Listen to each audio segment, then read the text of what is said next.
So why don't we get this show started with a good old-fashioned sody pop killing. Woo! I'm all jacked up on Mountain Dew, boys.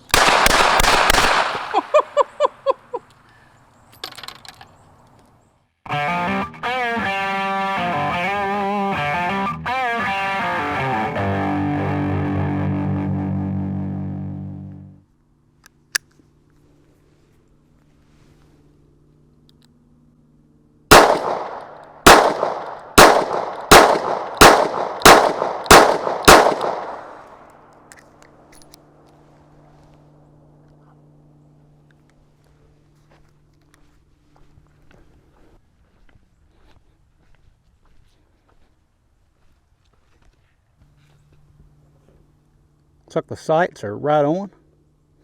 This federal punch ammunition at 7 yards.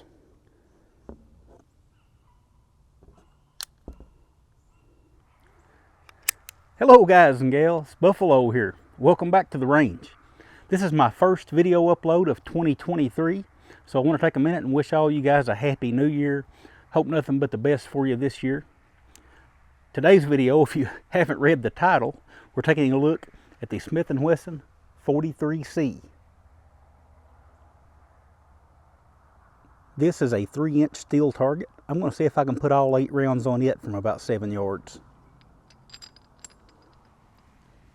Of course, I'll have to slow down a little bit to make that happen. And now I'm shooting Federal 36 grain bulk pack. That's the beautiful thing about a revolver. They'll cycle anything.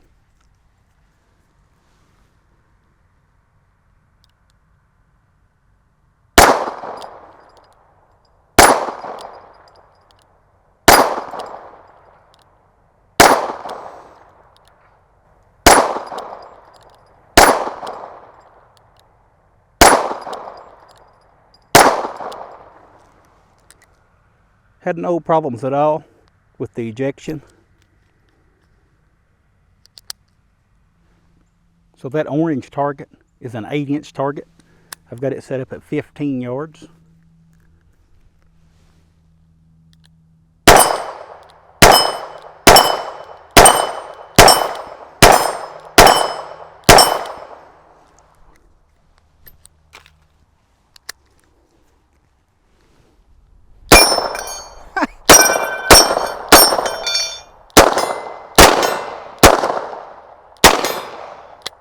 I got a 2 for 1 there on that first shot.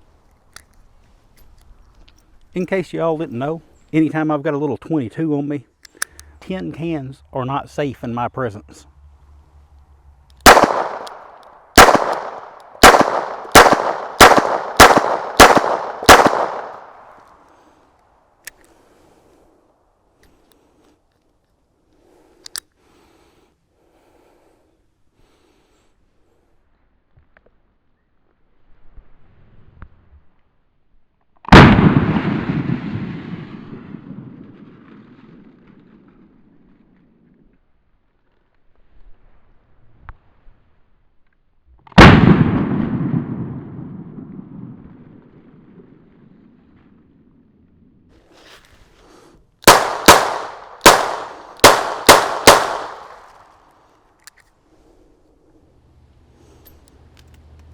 So this wind is starting to pick up really crazy. I'm going to try to talk about this revolver a little bit and see how it goes.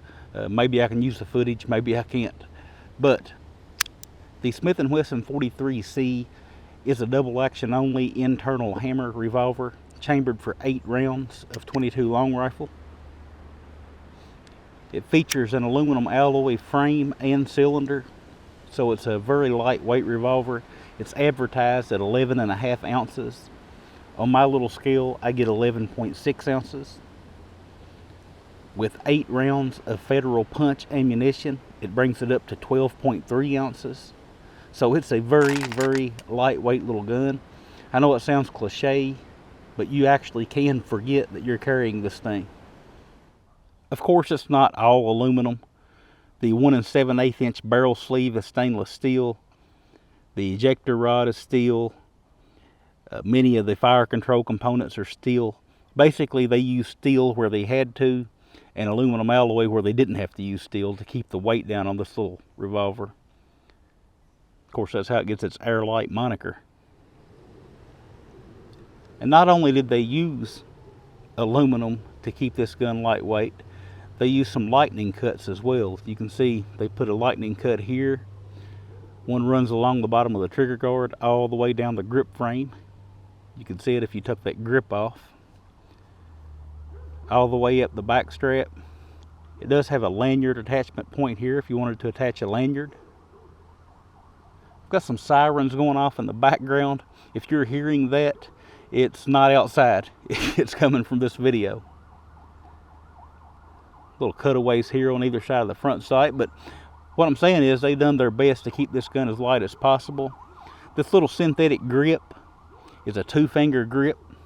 I know a lot of people prefer the 3-finger grip, but this is for maximum concealment, to make it easy to carry, easy to hide on your person. And with the 22 long rifle cartridge, the recoil is so minimal. I don't want to say there is none. Scientifically, there is recoil from it, but it's so minimal that the 2-finger grip is not a problem for me. I prefer to keep the smaller grip on it and keep it as compact as possible. I really like the grip that they put on these. Has an excess white dot sight pinned in place up front. The rear sight is an integral U-notch, and these sights work together perfectly. I love these sights. They're simple, they're rugged, and they'll get you pointed in the right direction in a hurry if you need it. This matte black finish, I'm not sure what Smith and Wesson's process is for this finish, but it's very durable. Gives the gun a menacing look. I like the way it looks.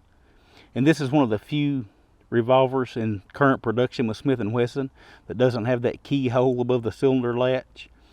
Nobody I know likes or uses that locking mechanism that they put on those, so I'm glad this one doesn't have it. Take a look at some of the markings up close here. Got the Smith and Wesson logo here. Smith and Wesson on this side of the barrel shroud. On the other side, we've got the AirLite logo, the Springfield Smith and Wesson USA print, and 22 long rifle on this side of the barrel shroud. The trigger on this gun, when I first got it out of the box, was a bit gritty, surprisingly gritty, to be honest with you. But after I got a couple hundred rounds through it, it really smoothed up. Feels much more like it should now. It is a little heavy, to be expected with the double action only. My Lyman trigger scale goes up to 12 pounds, and this exceeds that scale. I would guess it to be around 14 pounds. Of course, the internal hammer makes it a snag-free choice for concealed carry. You don't have to worry about that hammer snagging on your clothing or anything. The cylinder gap on this, here I have a 4/1000 of an inch gauge, and I can't get it between the forcing cone and the cylinder face. This is a 3.5 gauge, and I can get it in there. It'll fit snugly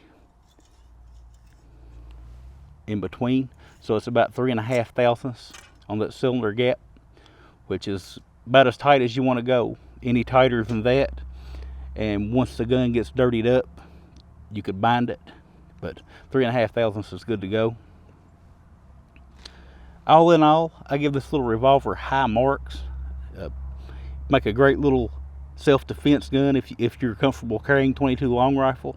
Make a great little trail gun, a good little kit gun depending on the purpose of your kit. But I'm really liking it. Alright, so I guess it's time to close this video out. I should say before I do that though, that this is a J-frame sized Smith and Wesson revolver, meaning that it is the smallest frame size that Smith and Wesson currently produces. And they're very popular, so plenty of holster options and stuff like that out there. Aftermarket grips, things like that are easy to get. It is a very popular revolver size for concealed carry.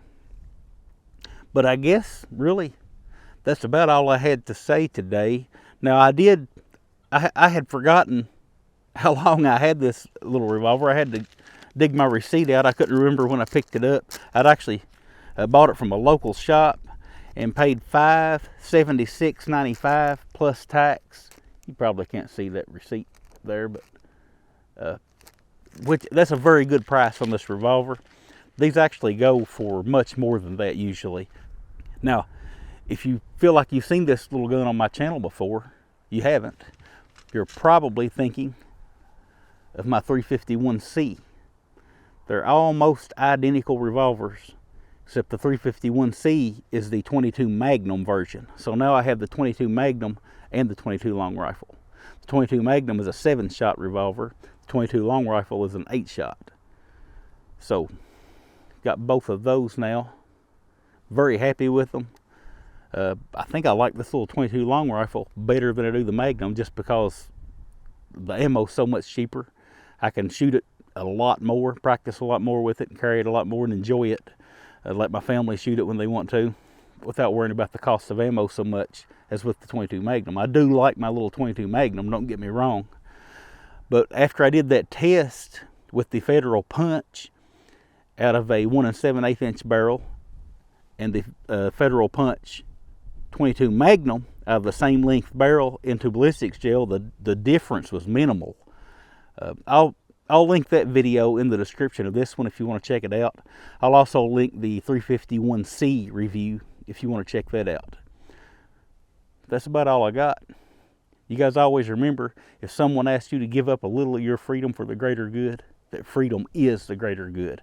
And I appreciate you guys hanging out at the range with me. I look forward to making a lot of videos in 2023 and reading you guys' comments. I always have a ball going through the comments. So that's it. I'll talk with y'all again soon.